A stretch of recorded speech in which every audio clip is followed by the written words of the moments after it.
What's good? What's good? So far, I've had some pretty okay Spark orders, so I'm happy about that. But I was thinking about this the other day. There's a guy at work that I really appreciate. He has a really cool energy. He's really witty. He's a little older, so he also, sometimes has wisdom. I really like him. And so it's this weird, I'm his boss, but he's older, and I respect him, so we're kind of like peers. And then there's a lot of power dynamics and interpersonal dynamics at play. And I'm not the type of person who thinks, oh, I'm your boss, so I'm better than you. Not at all. Not at all. I'm your boss because I'm directing the ship, but that doesn't mean I'm better than you. You likely have skills that I do not. What does that have to do with the title of this video? Part of why he's fun is like he picks on people, and he picks on me, and I pick on him, and it's a back and forth thing, and it's got me thinking about why it is necessary for men and boys, but we start with men. They need to pick on each other, and they need to teach boys how to appropriately pick on each other. Initially, you might be thinking, what? That's crazy. We should be all loving and kind and blah, blah, blah, blah, blah. If we lived in fantasy land, yes. If we lived in a world of total peace, there likely might not need to be a need for men and boys to pick on each other. But we do not live in that world. We live in this extraordinarily complex yet really cool reality construct where people have egos, where hierarchies exist, where we have a ruling class that is trying to control and rule us. So at this point in space-time, it is necessary for men to pick on each other, because we need to develop strong, humble, resilient men. And some of the best ways to develop some of those virtues are through practice. Strength, humility. I said another one, perseverance. Those are virtues. Those are things that virtuous men pursue. And how does picking on someone help you develop those? Because a good jab, a really good jab, will humble you. It'll be a little funny, but you'll be able to overcome it. And it will not destroy you. It shouldn't destroy you. If it does, then it's not a good jab. That's a way different thing. And if it comes from another man who is also seeking to cultivate his masculinity, it becomes a back and forth of pushing each other to grow and to develop and to rise to the occasion. Men need men to develop each other. There's an expression, what is it? Steel sharpens steel. I think that's the expression. Like when making swords and whatnot. And so men need to be humbled at times because it helps them stay grounded. It helps prevent their ego from getting out of control.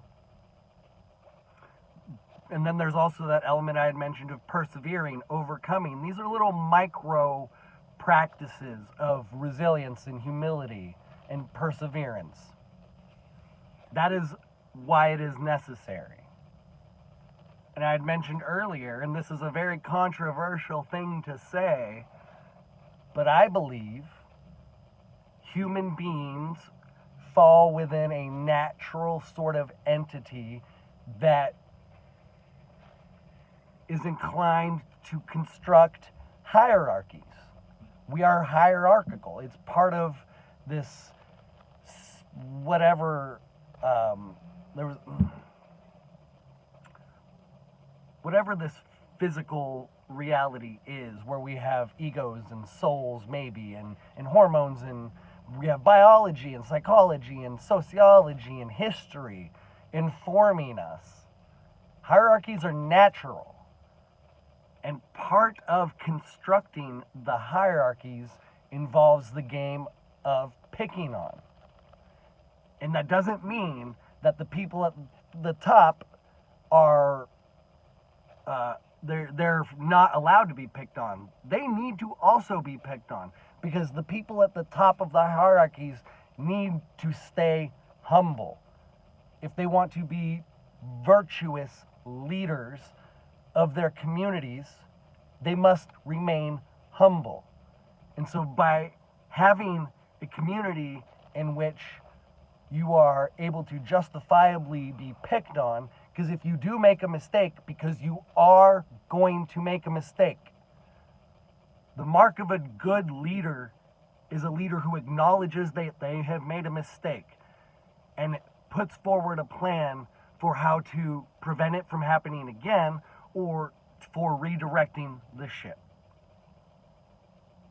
So even leaders of the hierarchy are allowed to be picked on, but it must be a justifiable, it must be a rightful jab. And this is where picking on can turn from fun and games and social interaction to malevolent targeting. Somebody who is not centered and grounded and who is not actualized is going to utilize this social game for devious purposes. And this is where people might say toxic masculinity, which there can be expressions of masculinity that are toxic. Extreme expressions can be toxic. In general, though, masculinity is fantastic. Actualized masculinity is beautiful, just like actualized femininity is beautiful. And part of the actualization process for young men is to learn and to fight to find their place within the hierarchy. That's not a pleasant thing to say. That's not a pleasant thing to ruminate on. But that's a truth that most men on some level understand, though they may not have been explicitly told that. Now, with the explicit knowledge of that natural ordering and structuring of society, you can go forward and, like I had said, fight in that you must fight for your place within the hierarchy. It is not given to you. Your competency, and that doesn't just mean your ability to do one thing, one specific thing, competency across the spectrum of capabilities. You will have some competency you can provide. But your place in the hierarchy is not given, and it can change. It can shift based on a variety of factors, some intrinsic within your control and some extrinsic. I'll just give an example. If you win the lottery, your place within the hierarchy will dramatically change. Now, will you as a person dramatically change? Were you before that winning the lottery a virtuous and honorable? Will winning the lottery change you for the better or the worse? It will definitely move you up the hierarchy, but if you're not a virtuous, honorable person, you will likely slowly or quickly tumble back down to your original position, or even lower. They often say winning the lottery is a blessing and a curse. I would love to win the lottery. I don't really ever play, and I couldn't tell you right now that I'm pretty confident now that it would, I would continue to be this person on this path. 10 years ago, no, I would not. And so I'm glad I haven't won the lottery. But maybe now I should or could. That would be nice. The moral of the story: authentic, genuine, not mean-spirited picking on is necessary for the development of young boys and men. They must fight to establish their place within the hierarchy. And then seek to just bring your best self to your community. That's all. That's healthy masculinity. Much love, y'all.